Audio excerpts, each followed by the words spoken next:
오늘 여러분과 함께 은혜 받기 원하는 본문의 말씀은 구약성경 열왕기 하 2장 1절로 2장 2절로 3절 말씀이 되겠습니다. 여러분을 대신해서 말씀을 봉독에 올려드립니다.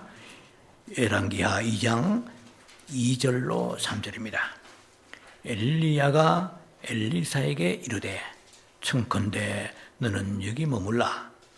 여호와께서 나를 베델로 보내시느니라. 엘리사가 가로되 여호와의 사심과 당신의 혼의 삶을 가리켜 맹세하노니 내가 당신을 떠나지 아니하겠나이다. 이에 두 사람이 베델로 내려가니 3절입니다.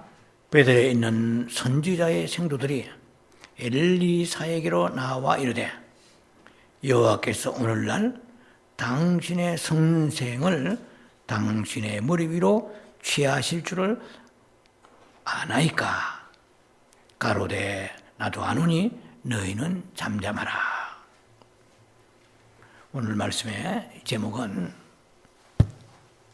들림받고 성령의 능력을 입으려면에 대한 말씀의 두 번째 시간이고요. 부제목으로서는 베델에 올라 세상을 이겨라 혹은 세상을 버려라 라는 부제목이 되겠습니다.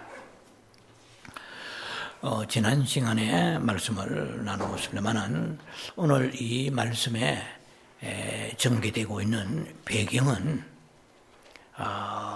엘리야의 그 시대에 엘리야는 이스라엘의 위대한 선지자입니다. 그는 소위 말하면은 바알 신앙을 타파하고 또 이스라엘의 백성들을 여호와의 신앙으로 회복하는 운동을 했던 위대한 선지자입니다. 그래서 왕상 18장 같은 데 보면은 갈멜산에서 거의 850명 바알과 아세라 선지자 목상 섬기던 거짓 선지자들과 1대 850의 대결을 해서 하늘에 불이 내려와 여호와의 승리를 나타내고 영광을 드러냈던 귀한 종입니다.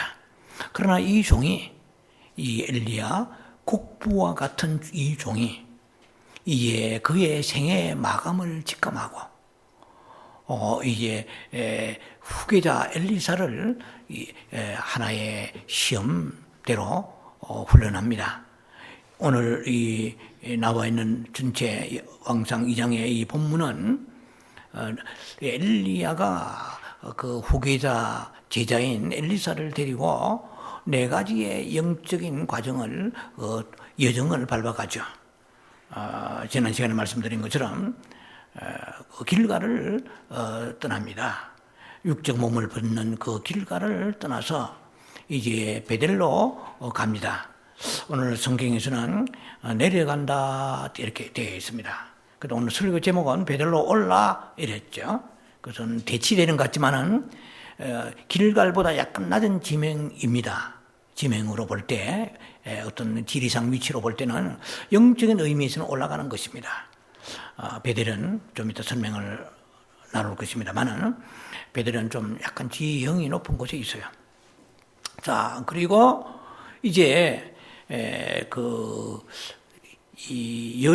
소위 말하면은 여리고를 지나서 요단강까지 이제 네 과정을 통과하는 영적 여정에 대한 그 의미가 과연 어떤 것이 있는가라는 것으로 우리가 교훈을 받고자 해서 말씀을 지금 나누고 있습니다.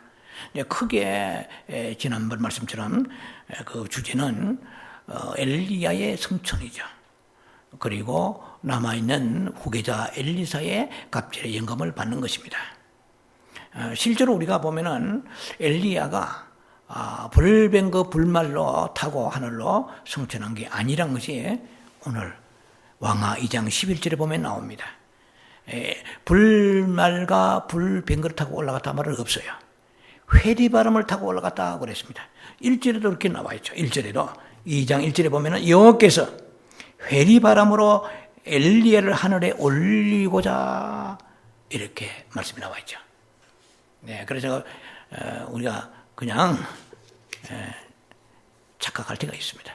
불뱀거 불말 타고 간 게 아니에요. 회리바람을 올라갔다는 것이죠.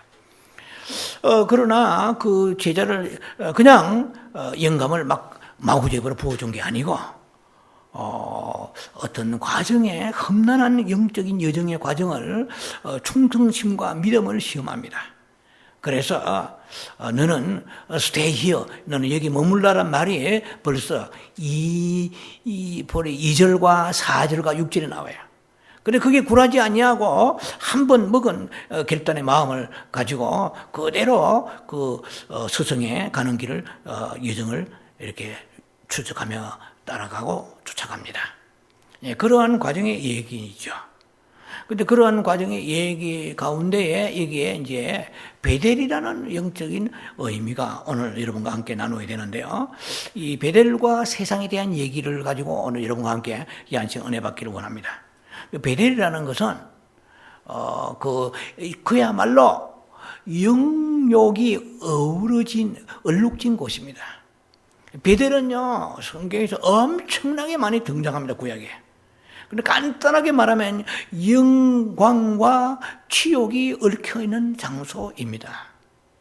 영광이라고 말할 때는 긍정적인 측면이죠. 영광이라고 말할 때는 그곳에는 베델이라는 말 자체가 영어로 베슬 이러죠. 베델이라는 것은 하나님의 집이란 뜻이에요. 아브라함이 창세기 12장에 보면은 아브라함이 갈대아 우르를 떠나지 않습니까? 메소포타미아죠. 갈대아 우르를 떠나서 이제 가나안으로 들어갑니다. 젖과 꿀이 흐르는 가나안이죠. 그런데 그 가나안에 도착을 해서 이제 세겜 땅을 지나서 모래 상수리 나무 아래라. 그러니까 창세기 12장에 보면은 그 6절 이하에 나와 있습니다. 모래라, 샌드라는 모래가 아니고 모래라는 것은 가르치라라는 어떤 계시, 어떤 이런 뜻을 가지고 있습니다. 모래라는 상수리 나무 아래에 그가 머물렀을 때 하나님의 음성이 임합니다. 네가 지금 선 이 땅은 너와 너 후손에게 주실 땅이다. 복된 땅이다. 이렇게 말씀하세요. 그래서 감동받아가지고 거기에다가 이제 제단을 쌓고 단을 쌓고 여호와를 경배합니다. 여호와 이름을 부르죠. 예. 그리고 거기서 약간 동쪽 편으로 베델 쪽으로 움직이면서 거기에 장막을 유장을 풀고 또 거기서 단을 쌓고 여호와 이름을 부릅니다. 그러니까 이 베델이라는 것은 그야말로 단을 쌓는 베델이 하나님의 집이라는 뜻이잖아요.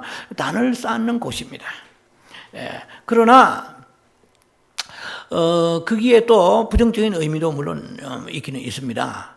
베델이라는 것이 여로보암 왕 때에 이스라엘이 양쪽으로 쪼개진 그런 때가 있었습니다. 르호보암은 솔로몬의 아들이에요. 르호보암은 솔로몬을 대적했던 사람입니다.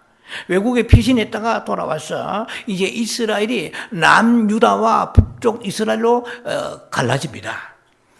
북이스라엘은 10지파요 남쪽 유다는 2지파가 형성됩니다. 그런데 북쪽에 있는 이스라엘의 북이스라엘 남유다입니다. 결국은 아수르에 의해서 북이스라엘을 망하고 남쪽은 바벨론에 의해 70년 포로가 되죠. 그런데 북쪽에 이제 이스라엘 10지파를 많은 지파를 가지고 있던 그 왕이 누구냐 하면 솔로몬을 대적했던 여로보암이라는 왕이에요. 남쪽 유다는 솔로몬의 아들 르호보암이에요. 이름이 비슷합니다. 그런데 북쪽에 있던 이 왕이 문제가 많아요. 왜냐면은 남쪽에 있는 그 예루살렘의 성소가 있어요. 있는데 자기가 통치하는 백성들이 남쪽 유다 쪽에는 예루살렘으로 예배를 가버리면 마음을 뺏기기 때문에 정치에 자기의 혼란이 옴으로 인하여 거기에 요새 말로 말하면은 무슨 꿍꿍이 속을 꿍수를 쓴 것입니다. 그래서 소위 말하는 북쪽 이스라엘, 북이스라엘의 거의 남단이죠. 남단에 베델이 있습니다. 그러니까 베델과 예루살렘은 거리가 가까워요. 예루살렘은 남쪽 유다 쪽에 있습니다. 예. 그럼 예루살렘과 베델의 거리는 뭐 주석자에 따라 차이가 있지만 한 10 내지 14km 정도 뭐 그렇게 먼 거리가 아니에요. 그러니까 조금만 더 내려가면 예루살렘에서 예배 드려버리거든요. 그러니까 이 북쪽에 이 여로보암이 왕이 그 베델에다가 산당을 세워서 애굽에서 섬기던 금송아지를 섬기게 하는 거예요. 이게 세상에 이런 망발이 어디 있습니까? 애굽의 금송아지를 섬기게 하고 그러니까 북이스라엘의 저쪽 끄트머리 쪽에는 단이라는 곳이 있는데 단 지파 있는 거기도 역시 금송아지를 양쪽에 딱 세운 거예요. 그러니까 자기가 정한 날짜를, 그것도 뭐 하나님의 원래 있는 소위 말하면은 모세의 율법대로 있는 것이 아니고 자기가 정해서 8월 15일 날짜 정해서 거기서 뭐 일반 제사장도 아니에요. 그냥 일반 백성을 제사장으로 삼아가지고 뭐 자기 마음대로 한 거예요. 그래서 요한계시록의 7장에 보면 이스라엘의 12지파가 나오는데 그 중에 단 지파가 빠져버립니다. 왜냐면은 금송아지 섬겼기 때문에, 우상 섬기기 때문에 그 12지파 중에 단이 빠져버려요. 이런 배경이 이제 있습니다. 그러니까 그 베델은 우상 송아지 섬기는 곳이었거든요, 한때는. 그러나 그런 부정적 의미를 제가 참고서만 말씀드리는 것이고, 창세기 28장에 보면은 그 야곱이 아브라함의 손자죠. 야곱이 브에르세바를 떠나서 하란 땅으로 갑니다.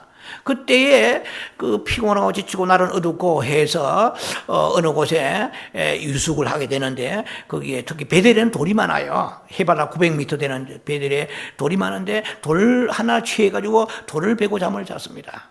얼마나 피곤해 골아떨어 자는데 꿈속에 계시가 임해서 환상이 열리고 꿈이 계시가 임하면으로 사다다리가 하늘 공중에 하늘하고 연결된 사다다리가 천사가 오르락 내려가며 사다리가 보이는 것입니다. 그런데 하나님의 음성이 임합니다. 네가 지금 잠자고 누워있는 이 땅은 너와 너의 후손에게 주리라. 그래서 잠을 깨고 보니까 너무나 감격을 받아서 그게 자기가 누워 베고 있던 돌을 기름을 부었어요. 그 다음날 기름병을 차고 다니니까 기름을 부어서 여기는 이 베델입니다. 베델 땅을 이름을 지으면서 여기는 하나님의 전이다.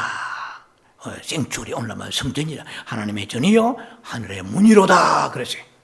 그래서 베델이라고 할 때는 영적 의미가 굉장히 의미가 깊고 바로 쉽게 말하면 하나님을 경배하고 영광이 나타나는 곳이죠. 하나님의 임재가 있던 곳입니다. 자, 그래서 오늘 이 네 지명이 나오잖아요. 네 지명이 나오는데 길갈은 수치가 굴러갔고 그리고 육적 몸을 벗는 곳이라고 그랬죠. 육체의 소욕을 버리는 것이라고 지난번에 말씀드렸습니다.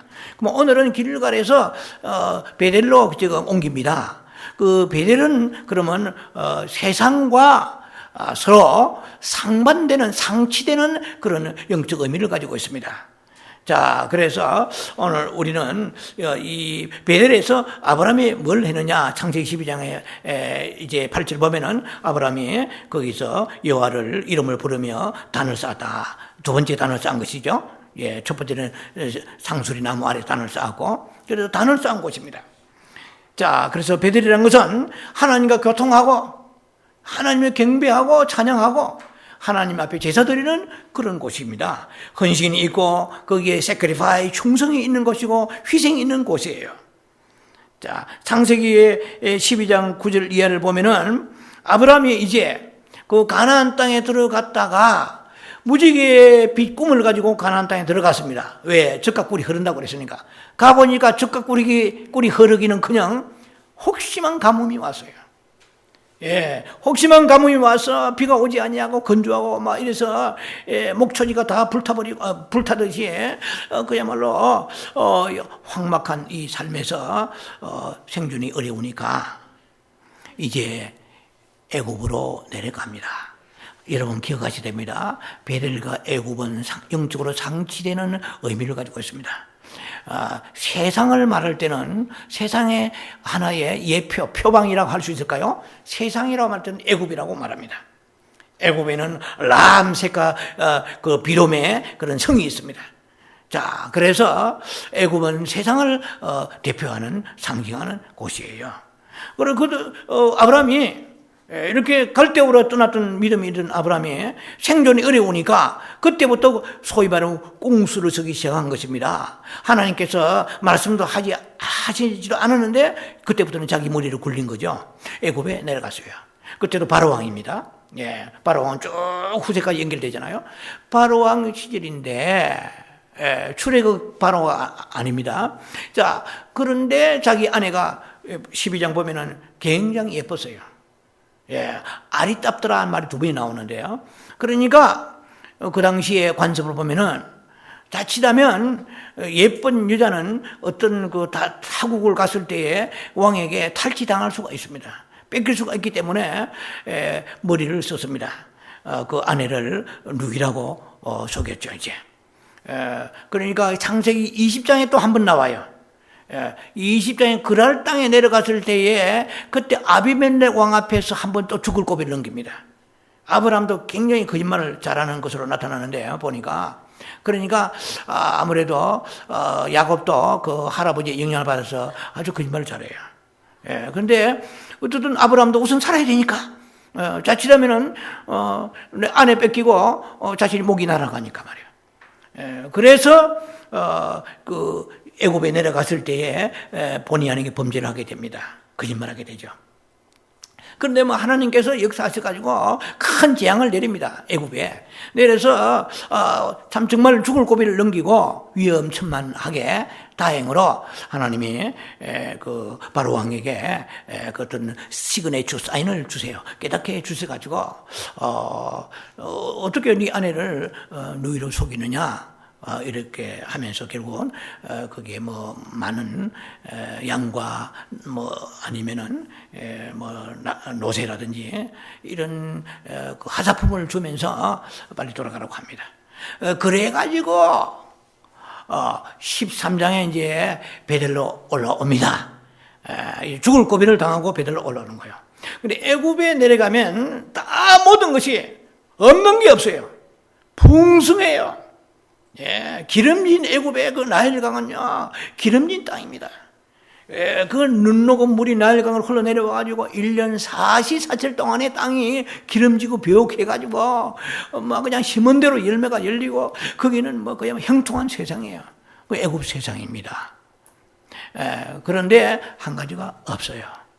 거기 가면은 경배할 수가 없어요. 제단을 쌓을 수가 없어요. 그 문화가 그렇고 여건이 그렇고 환경에 여러 가지 영향으로 인해 영적으로 또 거기에는 제단이 없어요. 그래서 아브라함이 이제는 다시 제단을 쌓을 곳으로 올라옵니다. 그게 바로 베델이죠.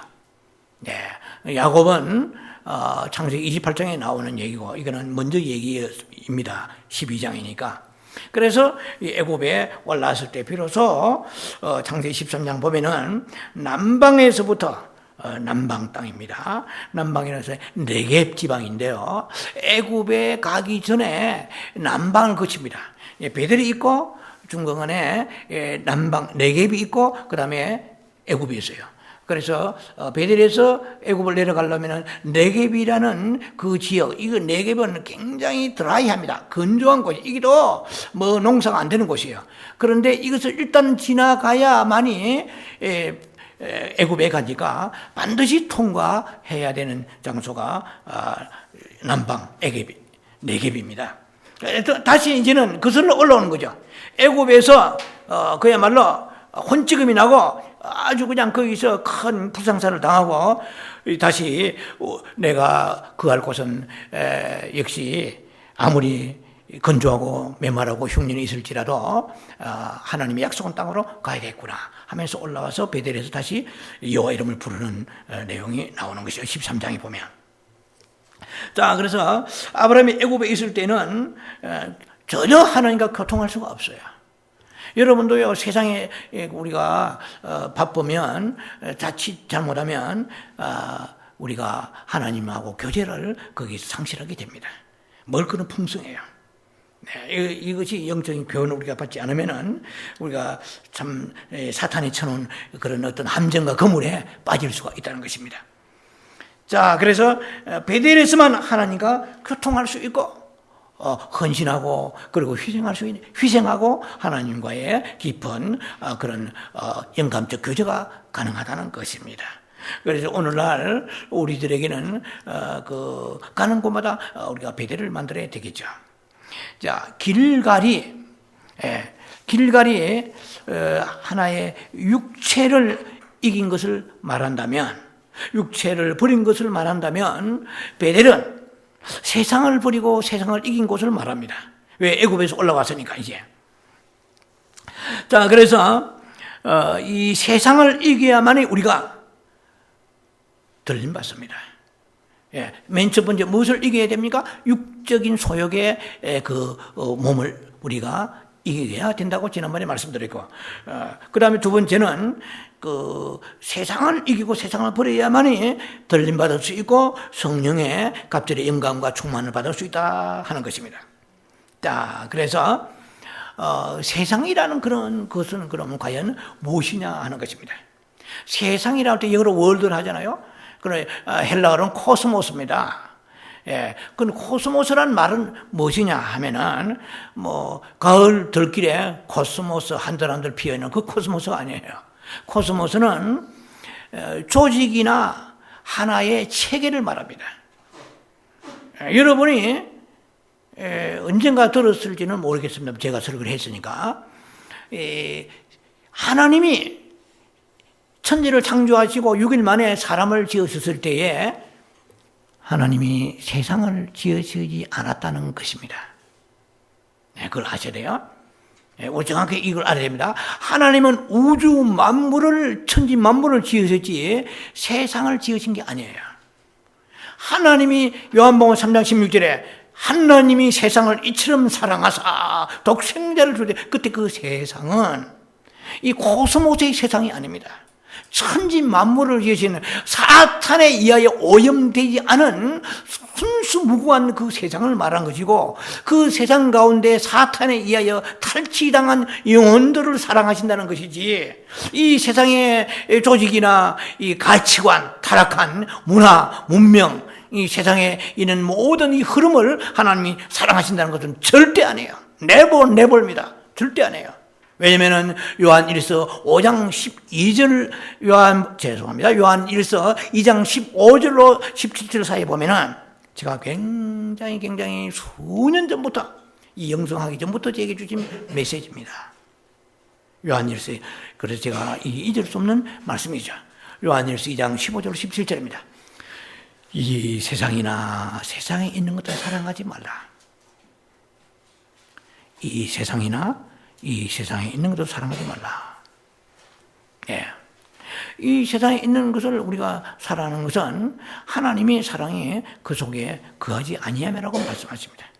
이것은, 이 세상은 하나님으로 쫓아온 것이 아니고, 이 세상을 사랑할 때 하나님의 사랑이 그 속에 거하지 아니하시나, 이 말은 간단하게 말하면 세상을 사랑하기 시작하면 그 사람 속에, 마음 속에 하나님의 사랑이 그 속에 상실된다는 것입니다. 없다는 것입니다.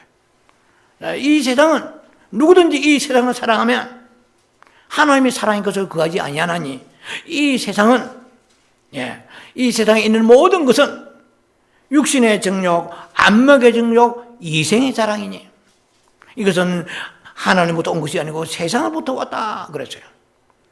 이 세상과 정욕은 다 지나가되 그랬어요. 헬라어로 지나가되, 이 말은 스케마 파라게이 이 뜻입니다.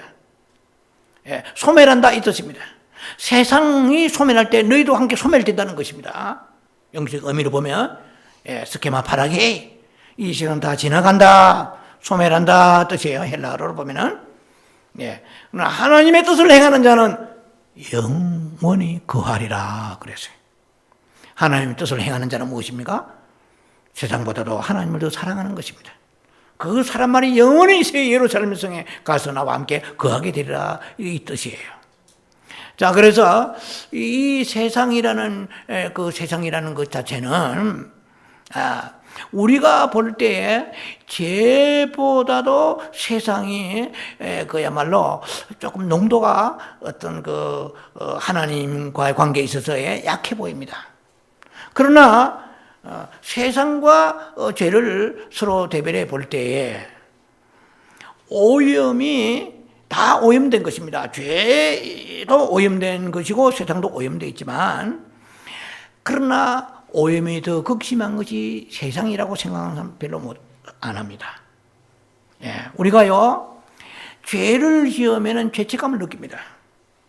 세상에 있으면 회개를 안 해요. 세상을 살아가면 세상에 거기에 자기도 모르게 물들어 버려서 서서히 세상에 우리가 탈취된다는 걸 알아야 됩니다. 그래서 죄보다도 무서운 게 세상이라는 것을 사람들이 잘 몰라요. 이 세상에 살면서 우리는 얼마나 내가 세상을 사랑하는가를 잘 모르고 있다는 거예요. 죄 보세요. 죄는 말이에요. 죄는 사람이 그 도덕과 하나님에 대한 율법을 거기에 버리고, 그리고 하나님의 의로우심을 대적하는 것입니다. 그러나 이 세상은 하나님의 거룩과 하나님 자신을 대적하는 거예요. 그래서 야고보 4장의 4절 이하에 보면은 이 세상 간음은 이제더라 그랬잖아요. 세상과 벗된 것이 하나님과 원수됨을 에님이요, 원수 적이 되는 거예요. 하나님과 원수됨을 알지 못하느냐. 그럼 우리가 지금 세상을 사랑하고 있습니다, 지금. 그러면서 하나님 앞에 주를 사랑합니다 할 때는 주님 보실 때 입에 좀 침이나 닦고 말해라. 너희가 지금 세상을 온팡 사랑하는구나.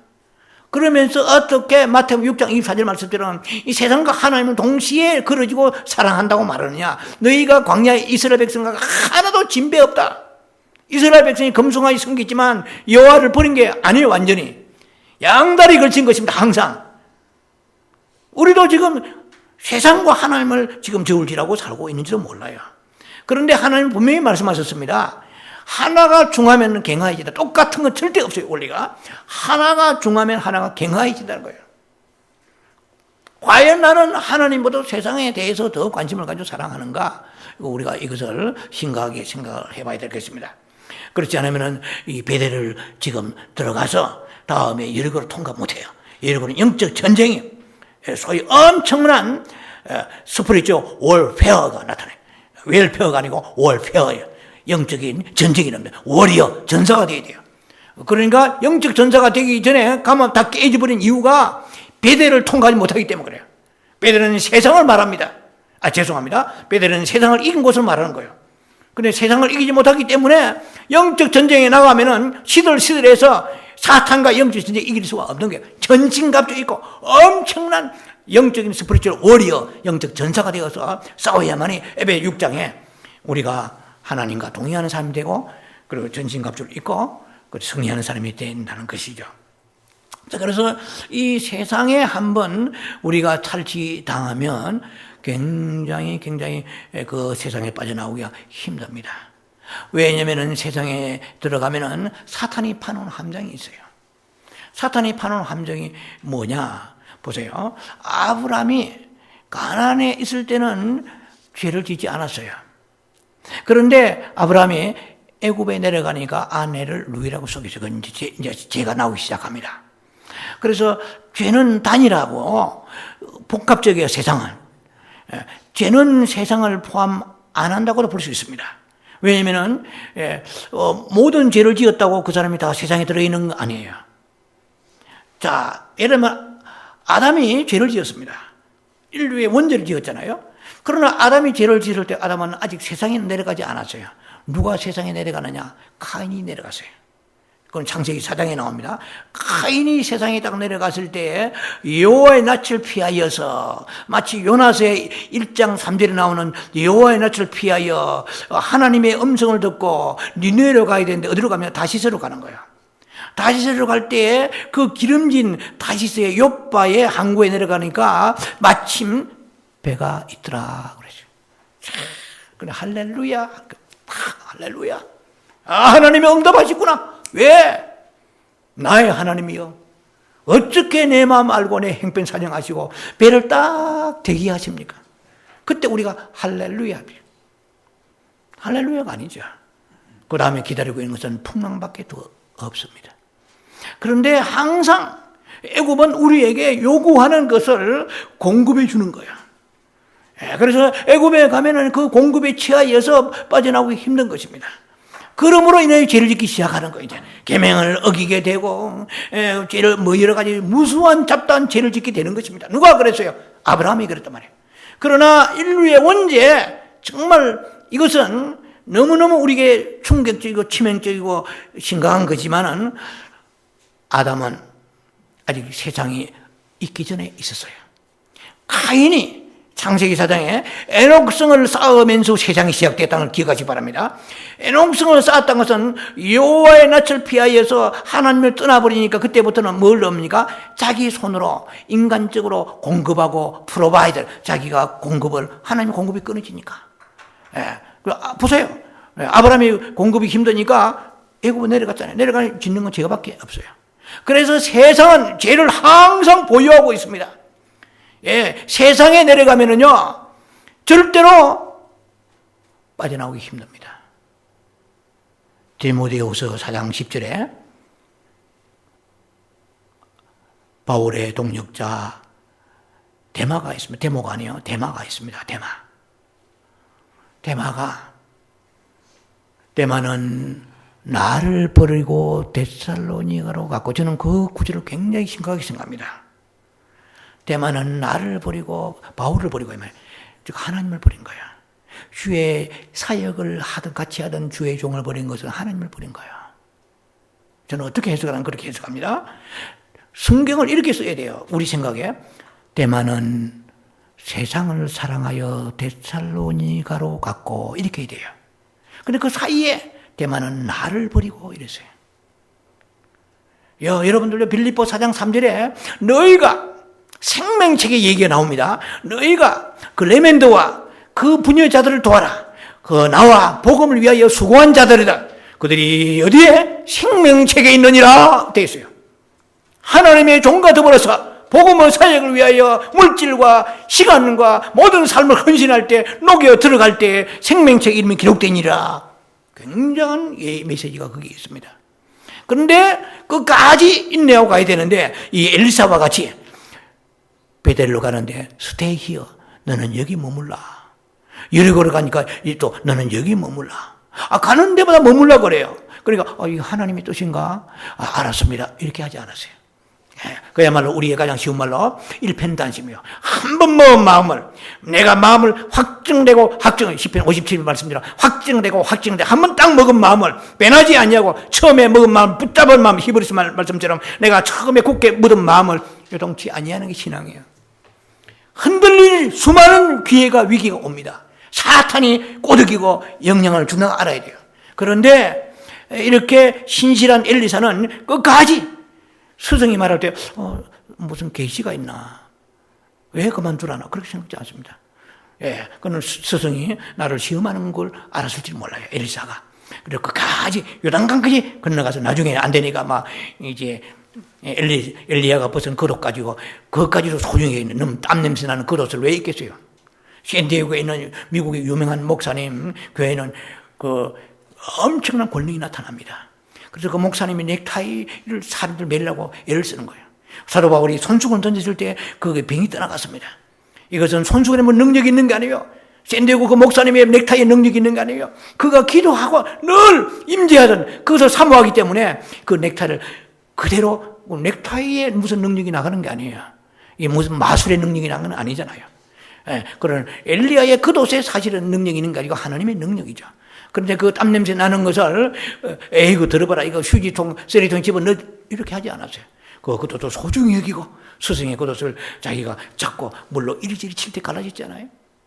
그래서 애굽에 가면 여러 가지 많은 유혹들이 나타나게 되는데, 그 유혹은 오늘 우리로 인하여서 다시금 데살로니가 같은 성경 어디에도, 데살로니가 내려갔던 세상을 사랑하여 데마가 데살로니가 내려갔는데 누구하고? 바울의 영권 있는 동역자, 정말 신실한 믿음의 동역자를 버리고 갔을 때 성경 어디에도 데살로니가 가서 데마가 회개하고 나왔더라 하는 구절은 저는 발견하지 못했습니다. 한 번 내려가면은 사탄이 7개씩 묶어버리니까 올라올 수가 없어요. 자기의 의지로 되는 게 아니고 하나님의 은혜로 되는 것입니다. 은혜를 업수히 여기면, 물론 이스라엘 백성처럼 양다리 걸쳐가지고 눈 감고 아웅하는 식으로 예배드리고 뭐 했겠죠. 그러나 마음에는 깊이 우상이 일루되었습니다. 그걸 아셔야 되거든요. 그래서 애굽이 말하는 것은 모든 것이 우리가 그 원하는 것을 공급해 줍니다. 넉넉한 물이 비옥한 땅이 있기 때문에 거기에 모든 농산물, 내가 원하는 니드, 네시서리, 내가 원하는 필요를 충족해 주는 것이 오늘날 이 세상이에요. 오늘 이 세상을 주관하는 것은 이 세상 임금입니다. 요한복음의 12장 31절, 요한복음 14장의 30절, 요한복음 16장 11절 세 군데입니다. 요한복음에 세 군데 세상 임금이 나와요. 오늘 이 세상은요, 우리가 이렇게 살아가는 것 같지만은 도처에 세상 임금이 눈을 부라리면서 우리를 잡아먹으려고 이걸 아가리로 벌리고 있는 세상이에요. 예, 때로는 우리의 물질을 통하여, 때로는 가족을 통하여, 때로는 여러 가지 환경과 여러 가지 여건을 통하여 우리에게 세상은 한정을 파놓고 기다리고 있다는 걸 알아야 됩니다. 그래서 주님은 말씀하십니다. 이 세상이나 이랬어요. 이 세상에 있는 것들을 사랑하지 말라. 세상에 너무나 많은 것들이 있잖아요. 이 세상에 있는 것들을 오늘 먹고 마시고 사니까 오늘 우리가 예배드리고 생존하지 않습니까? 필수품은 세상에 속하지 않는다고 볼 수가 있어요. 그것에 지나친, 그 정도의 지나쳐버릴 때 그것이 세상이 되는 것입니다. 언제든지 우리는 세상과 베델 사이에 우리는 언제나 놓여 있습니다. 그래서 이거 내게 이거는 분수에 지나치구나. 이 시간과 내가 마음을 어떻게 용도로 써야 되는가 우리가 늘 결정해야 됩니다. 그래서 한번 세상에 들어가면 나오는 것은 엄청 어렵다는 것을 오늘 우리가 이 베델에 지나가는 그원을 통해서 우리가 깨달아야 될 것입니다. 자, 그래서 갈라디아 6장 10절에 이렇게 말씀하십니다. 제가 너무 좋아하는 구절이죠. 세상이 나에 대하여 십자가에 못 박히고 내가 또한 세상에 대하여 그러하니라. 우리가 영성하면요, 자신을 점검하시기 바랍니다. 저로부터 여러분 점검하시기 바랍니다. 내가 설교를, 이 영성의 훈련을 영성하는 교회에 와서 지금 들은 지가 6개월 됐든 1년 됐든 3년 5년 됐든 간에 그 세상의 매력이 점점점 감하여지지 않으면 이것은 제가 볼 때는요, 가짜입니다. 네, 세상의 매력이 나도 모르게 멀어져야 됩니다. 세상에 있는 것은 취해야 돼요. 필요합니다. 필수품은 써야 됩니다. 그러나 그것이 큰 의미로 다가와서 그게 없으면 안 되고 그것 때문에 내 마음이 흐려져서 그것에 의해 압도되거나 탈취된다는 것은 이것은 벌써 우리가 머리로 영성하는 것입니다. 머리에 영성이 있고 가슴에 영성이 있고 생활에 영성이 있습니다. 생활 영성 좋아하지 마세요.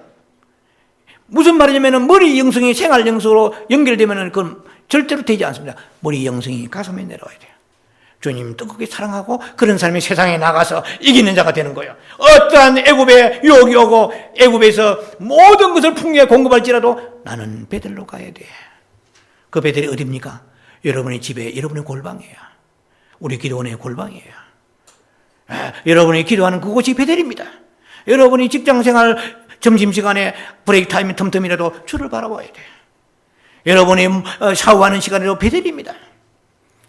잠자기 전에도 베델입니다.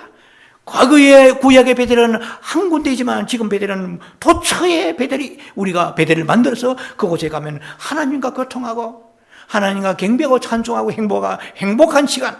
로마 8장 9절에 영의 생각은 평강과 우리에게 생명과 평강이라 그랬습니다.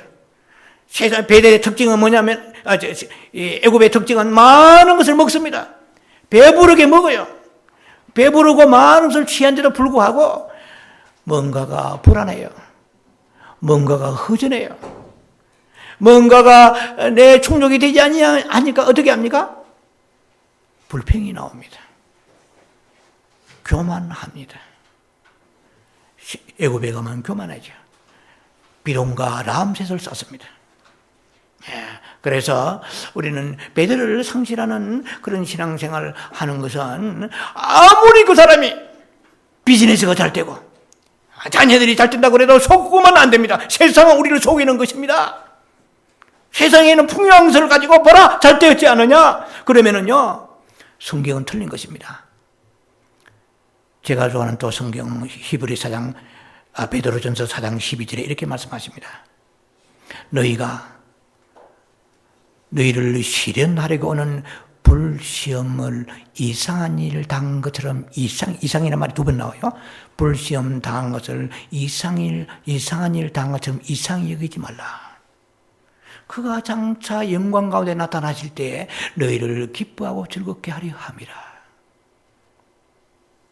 이 베델에 가는 길은요 갈등이 있는 길입니다. 좁은 길입니다. 내가 가야 돼 말아야 돼. 스승은 스테이히어 여기 머물라고 말씀하시는데 과연 이 좁은 길을 가야 하는가? 50명 선지자는 다 주변에서 지켜보고 요단강가에 서가지고 팔짱 끼고 구경하고 있는데 나도 저들과 함께 내려가야 되나? 이러한 갈등이 있고 많은 시련이 있습니다. 물론 사도행전 14장 22절 보면은요 어디에요? 사도행전 14장 22절에 너희가 하나님 나라에 들어갈 때까지는 많은 환난을 당하리라. 요한복음 16장 33절에 우리가 불렀던 찬송입니다. 예배전에 불렀던 찬송이죠. 너희가 환난을 당하나 세상에서 환난을 당하나 담대하라. 내가 세상을 이겼노라. 세상은 환난을 당한 곳이지 애굽처럼 모든 것이 우리에게 형통되어서 뭐든지 구하면 다 받는 것은 애굽이지 그것은 베델이 아닙니다. 베델에 가려면 좁고 협착한 길입니다. 외로운 길입니다. 왜? 수많은 사람들이 팔짱 끼고 영성에 한 보자. 그런데 오직 한 일심의 한 마음을 품고 그 좁은 길로 가는 것이 베델에 가는 믿음인 것입니다. 그래서 로마서 8장 18절에 말씀하십니다. 현재 지금 너희가 예수 믿는다고 영성의 목표는 예수님입니다. 다른 게 아니에요. 교회 부흥이 아니에요. 내 영혼이 잘 되어야 내가 배에서 생수강이 흘러 넘쳐야 되는데 내가 5년 10년 영성 들어도 배에서 도랑물은 그냥 수돗물처럼 짤짤거리고 흘러나오지 않다면 영성한 사람이 아니에요. 그래서 우리의 그 가는 길까지 주님은 우리를 시험하십니다. 이래도 영성하겠니? 바꿔 말하면 이래도 네가 나를 따르겠니? 이 길은 좋고 험난한데 네가 참 어려운 곳을 구하는도다. 엘리야가 그렇게 말했습니다. 이것은 어려운 구한다 이 말은 뭡니까? 갑절의 영감을 주옵소서. 나도 당신까지 들림받기 원합니다. 그런데 네가 어려운 곳을 구하는구나 이 말이에요. 내가 주는 게 아니야. 주님이 주시는 것이다. 네가 주님의 마음에 들어야 해. 오늘 우리는 그런 마음을 가지고 사람에 비 맞추는 게 아니고 오직 주님만 바라봐야 됩니다. 그런데 로마 8장 18절에 현재의 고난은 장차 올 그 영광에 좋게 비교할 수 없는 거예요. 그 영광의 몸을 부르러 떨면서 그 고난을 이겨가는 이 사람이 베들로 가는 사람이거든요. 그런데 거기 가는 데까지는 무수한 사탄이 전략을 가지고 우리에게 믿음을 탈취해 갑니다. 자, 쉬운 예를 들어볼게요. 어느 어린아이 유괴범이라고 봅시다. 유괴범이 어린아이에게 도둑질하는 걸 가르쳐주는 거예요. 남의 물건을 썰이하는 걸 가르쳐주는 거예요. 자, 도둑질하고 악한 짓 하는 것은 굉장히 나쁜 것입니다. 그러나 굉장히 죄책감을 느껴요. 그 어린아이 지금 이그젬플 이해합니다. 그런데 부모는 떠나지 않았어요. 그런데 소위 외계인 같은 이상한 그런 작자가 나타나가지고 어린아이를 유괴하려고 하는데 이번 두 번째 단계는 뭡니까? 좋은 옷을 사주는 거야. 장난감을 사주는 거야. 사탕을 사주는 거야. 그러니까 졸졸졸 따라가다가 어때요? 부모를 떠나버립니다. 우리가 세상은 하나님을 등지고 떠나버리게 하는 것입니다. 죄는 회개하면 돼요. 죄책감을 느끼고 주여. 그러나 세상에 빠진 사람은 돌아오는 경우가 없습니다. 거의. 왜냐하면 세상에서 계속 좋은 것을 주고 일곱 귀신이 역사하기 때문에 나올 수가 없다는 것이죠. 자, 그래서 세상은 우리를 탈취해 가버립니다. 하나님과 등을 돌리게 해버립니다. 그래서 가인부터 세상이 시작됐다고 그랬잖아요. 가인부터 성을 쌓았습니다. 물질의 성을 쌓고 가족의 성을 쌓고 계속 성을 쌓기 시작합니다. 그래서 거기에 안주하는 것이요. 그죠? 소돔과 고모라 성을 쌓고 창세기 11장에 베델의 성을 쌓고 베델이 아니고 창세기 11장에 바벨의 성을 쌓았습니다. 성경에는 많은 성들을 쌓습니다. 세상은 성을 쌓습니다. 빠져나오지 못하게. 마지막 성은 애굽의 성이에요. 비돔과 라암셋의 성입니다. 430년 동안에 사탄이 탈취당했잖아요. 물론 하나님의 섭리와 가운데 계시지만은 정말 하나님의 그 약속대로 그들이 이제 좀 애굽에서 홍해수를 건너서 광야를 건너서 요단강을 건너 지금 오지 않습니까? 이제 가는 거죠. 그래서 우리는 육적 몸을 벗고 이 베델이라는 영적인 성지, 영적인 거룩한 곳으로 오늘도 나는 세상을 얻었지만 베델은 빼앗기지 않았나. 내 안에 베델이 있는 사람은 자꾸 기도하고 싶어져요. 자꾸 경배하고 싶어져요. 그런데 나도 모르게 이상하게 기도보다도 경배보다도 주님과 있는 시간보다도 드라마가 더 즐겁고 사람들하고 정한한 시간이 더 즐겁고 기도는 5분 10분도 못하면서 전화 잡으면 몇 시간씩 가고 드라마 보면 2편 3편까지 보고 다 내 안에 지금 베델이 상실된 것입니다. 내 안에 세상이 득식을거립니다. 세상은 나를 탈취합니다. 죄는 나를 탈취할 수 없어요. 회개하고 돌아오면 요한일서 1장 7절 말씀처럼 보혈로 우리의 허물과 죄를 다 덮어주시니까 우리를 새롭게 해주십니다. 그러면 세상에 들어가면 깊은 오염이 되어요. 너무 깊이 세상은 우리를 탈취해버리기 때문에 세상이 주는 손상은 꼭 기억하시 바랍니다. 죄로부터 받은 손상보다도 세상에 받은 손상이 혹심합니다. 그런데 이 세상은 아름다워 보여요. 엘레강스 나이스해 보입니다. 여러분 보세요. 어느 사람이 술을 취해서 늘 그 사람이 고주망태가 되었으면 도덕적으로 수많은 사람이 지탄받습니다. 못된 놈, 폐역한 놈, 인간, 타락한 인간을 지금 이 사람이 죄를 짓고 있죠. 도덕적으로. 그런데 그 사람이 아름다운 그런 음악을 듣습니다. 유행가가 있고 팝송이 있고 클래식이 있잖아요. CCM 찬송이 있고 여러 가지 있잖아요. 과정이. 그런데 이 사람은 하나님은 우습게 생각하는 거예요. 내 주먹을 믿으라는 사람이에요. 그 사람이 베토벤의 비창 8번 3장조, 3장조를 듣습니다. 비발디의 사계를 좋아합니다. 훌륭한 시를 쓰고 좋은 음란할지라도 완악할지라도 하나님 보시기에 교만한가 할지라도 훌륭한 미술작품을 그려냅니다. 그리고 반주합니다. 그 시를 낭송합니다. 그 사람은 도덕적으로 볼 때에 하자가 없이 보이잖아요.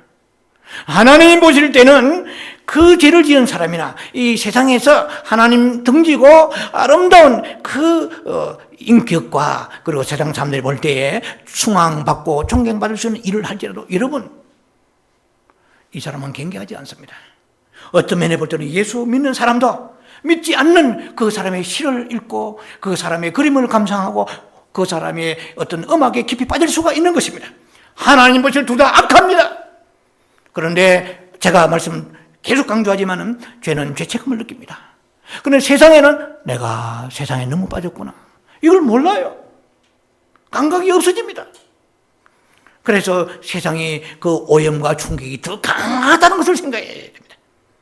그래서 예수님이 요한복음 16장 33절에 담대라 환난을 당하는 세상을 이겼노라 내가 세상을 이겼노라.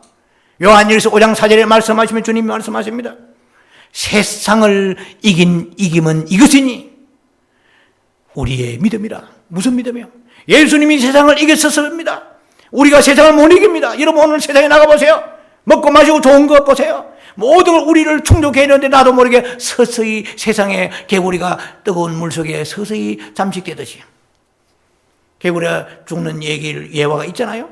30도, 50도, 70도 서서히 올리면 개구리가 뜨거운 줄 모르고 100도까지도 어이구 시원하다 하면서 안에서 죽어버리는 거예요. 예, 세상은 엄청난 사탄이 요한일서 5장 19절에 이 세상은 악한 자에 처해 있는 거예요. 도처에 우리를 믿음을 떨어뜨리게 하고 세상 것으로 인하여서 우리가 거기에서 완전히 오염되어서 탈취당 세상은 우리를 뺏어갑니다. 한번 뺏어가면 7 귀신 들어가 놓질 않아요. 무섭습니다. 자, 그래서 이 베델을 우리는 다시 올라가는 이 시간 우리가 회복해야 될 것입니다. 나는 정말 이 세상이나 세상에 있는 것을 사랑하지 않는가?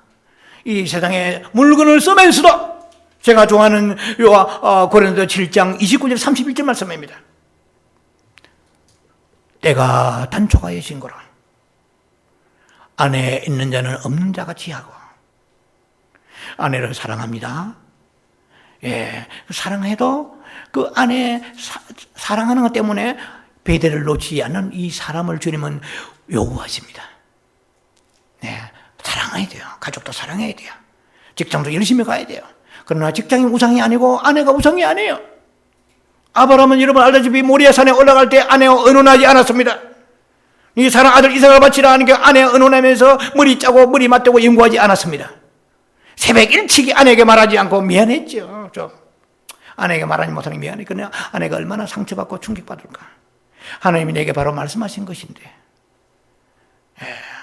여러분 만약에 그때 의논했더라면 아브라함은 제가 볼 때는 모리아산에 못 올라갑니다. 마음이 너무 무거워가지고 아내가 너무 실족하고 눈물 흘리고 옷자락 부여잡고 가지마 하는데 어떻게 하겠어요? 그러나 아브라함은 하나님의 그 음성대로 모리아산에 올라가지 않았습니까? 하나님을 사랑한 특심한 그 믿음. 그래서 아브라함이 갈대오로 떠날 때 이제야 알았도다 네가 나를 사랑 알았도다 한 번 그렇게 말씀하신 적이 없습니다. 이거는 창세기 22장 가야 됩니다. 22장 가야 비로소 모리아산에 올라갔을 때 그때 이삭을 데려갔을 때 주님 말씀하십니다. 이제야 그랬습니다. 여러분 하나님 인정받아야 됩니다. 여러분에게 빠질 수밖에 없는 그 세상이 올지라도 여호와를 택하고 예수님을 택할 때에 주님을 택할 때에 주님께서 여러분 인정하십니다. 오늘 주님 인정받아야 됩니다. 나는 너를 믿을 수 없어. 너를 불 앞에 놓은 아이와 같아.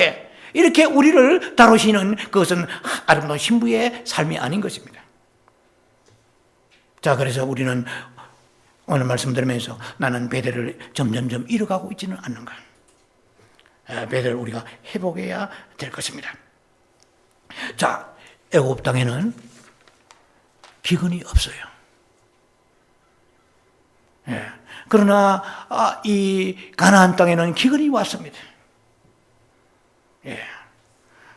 애굽 땅에는 설령 기근이 온다 그래도 창고에 어떤 인벤토리 그 안에 있는 물건들은 있어요. 그 웨어하우스에 스토리지에 그래도 물건 있으니까 야곱이 애굽에 내려갔다가 그 야곱의 형제들이 다 죄송합니다. 그 아들들이 애굽에 내려갔다가 그 조셉을 만나지 않습니까? 요셉은 애굽에는 기근이 없어요. 그런데 참 믿음을 가지려고 할 때는 시련과 기근이 우리에게 올 수 있다는 것입니다. 자, 그러나 그 과정을 통과할 때에 통과해 나가는 과정 가운데 하나님이 우리에게 성령 충만을 주십니다. 그 고난의 좁은 길을 헤쳐 나갈 때 주께 붙잡아 주십니다. 하나님을 체험한 것입니다. 하나님 인격을 체험한 것입니다. 하나님의 사랑을 체험하는 것입니다. 저는요, 최근에 하나님이 참 손길을 우리는 느낍니다. 저는 CTS를 잘 보지는 않습니다. 한국의 기독교 방송을 보지 않는데요. CTS를 보는데 이상하게 이해가 안 되는 자꾸 그런 다큐멘터리가 나와요.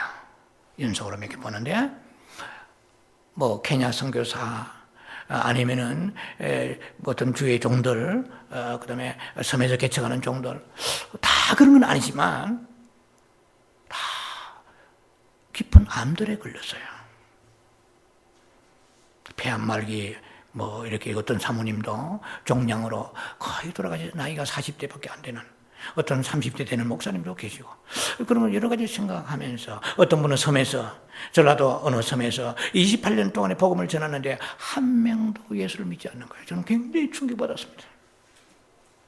28년 동안에 그 섬에, 뭐 어느 섬이라고 제가 말씀을 안 드리겠습니다만 28년 그 섬에서 복음을 전하는데 주일날 예배장에서 목사님이 강대상에 눈물을 흘리는 거예요. 한 명도 없어요. 그런데 떠나지 않아요. 저는 반드시 열매를 거두리라 생각합니다. 저는 갈라디아 6장 말씀 가운데 너희가 성령으로 심으면 영생을 거두리라고 그랬어요. 육체를 심으면 육체를 위하여 심는 자는 육체로부터 썩어진 것을 거두고 성령을 위하여 심는 자는 성령으로부터 영생을 거둔다고 말씀했습니다. 지금 우리가 보는 세상은 전부가 아닙니다. 그 나라 상급이 있을 것입니다. 그리고 그 목사님이 섬에서 28년 목회하다가 이제는 언젠가 돌아가신 날이 있다 할 때에 수많은 사람이 돌아올 것입니다. 주일날 보니까 확성기를 가지고 설교를 해요. 동네 사람들은 바닷가 일하고 밭에서 일하는데 할렐루야, 오늘 본문 말씀은, 제가 너무 충격받아서 여러분 잠깐 나눈 것입니다. 아무도 안 듣는 것 같아. 밭에서 일하면 들어요. 네, 그 문자 기쁘면서도 들어요. 그들의 마음이 저는 움직인다고 생각합니다. 아들아, 반드시 거두리라. 네, 그들의 마음속에 저 목사가 불쌍한 생각부터 들겠죠. 예, 저게 뭔다고 이 섬에 와가지고 고생하는가. 가야 되겠구나, 한 번쯤은. 하나님이 이제 바람을 불기 시작하실 거 저는 믿습니다. 그러한 것을 제게 주셨어요. 저는 다큐멘터리를 보면서 주님이 내게 주시는 음성이구나. 이게 참 중요한 것이 아닙니다. 주님은 번개를 치면서 음성을 주신 게 아니고, 주님은 사건을 통하여, 사람을 통하여, 현실을 통하여, 환경을 통하여 우리에게 메시지를 주시기를 기뻐하시는 분이세요. 주님은 음성을 가지고 귀에 갖다 대고 아들아 이렇게 하지 않습니다. 그런 음성은 평생에 한두 번 제가 들은 적이 있습니다만 주님은 여러 가지 사건을 통하여 깨닫게 해주신 것입니다. 이거 깨달은 것이 주님의 음성을 듣는 것이죠. 자, 우리가 베델에 가려면 많은 고난과 그리고 역경을 거쳐야 되지만은, 그러나 그 터널의 끝에는 반드시 이제 출구가 있습니다. 출구 없는 터널이 없어요. 입구만 있고 출구가 막혀버린 터널은 없습니다. 반드시 우리가 베델로 가는 그 믿음의 길을 갈 때에는 지금은 불안하고 답답해 보이지만 아버지 왜 이러십니까? 끝이 안 보이는 우리는 그렇게 할 수 있지만 하나님은 끝을 보고 계시는 분이십니다. 그래서 너희가 세상을 너희가 어떻게 이길 수 있느냐? 예수 안에 들어가야 돼요. 내가 세상을 이겼느니라. 너희가 세상을 이기려고 하지 마라. 못 이긴다. 어떻게 너희가 일곱 개씩 이기느냐? 너희가 내 안에 들어라. 포도나무가 그 가지에 붙어 있으면 많은 열매를 맺는다고 말씀하셨습니다. 주를 사랑하고 주 안으로 들어가. 네가 내 안에, 내가 내 말이 너희 안에 거하면 네가 많은 열매를 맺으리라. 네가 내 안에 들어오지 않는구나. 네가 아직 세상을 너무 사랑하기 때문에 온팡 들어오라. 예수 그리스도 안에서 골로새 3장 17절 무슨 일을 하든지 말해라 이래나 다 예수 이름으로 하고 그의 이름을 힘입어 여호와께 감사하며 주께 나아가라. 아버지, 나는 체질적으로 세상을 사랑합니다. 네, 아버지, 어머니가 사랑했고 할아버지가 사랑했고 저기 올라가면 아담이 사랑했습니다. 가인이 사랑했습니다. 내 안에 체질적으로 아버지 이 세상을 이길 힘이 없사오니 내가 주 안에 들어갑니다. 주께서 세상을 이기셨습니다. 그 주를 사랑하셔서 이 마지막 때에 우리를 휴거되지 못하게 하고 성령 충만이 안 되는 거예요. 기도해도 비실비실하고 5분도 못하고 싫어지는 것은 이것은 뭔가 문제가 있는 거예요. 세상에 확 깊이 내 안에 들어가서 나를 잠식하고 나를 탈취해버렸습니다. 내 마음을 싹 뽑아가 버렸습니다. 껍데기만 교회에 다니면 되겠습니까? 내 마음의 깊은 곳에 오늘도 그 베델의 사모함이 충만하게 세워지는 역사 있기를 주의 이름으로 축원합니다. 기도합니다. 자비하신 아버지 은혜를 감사합니다.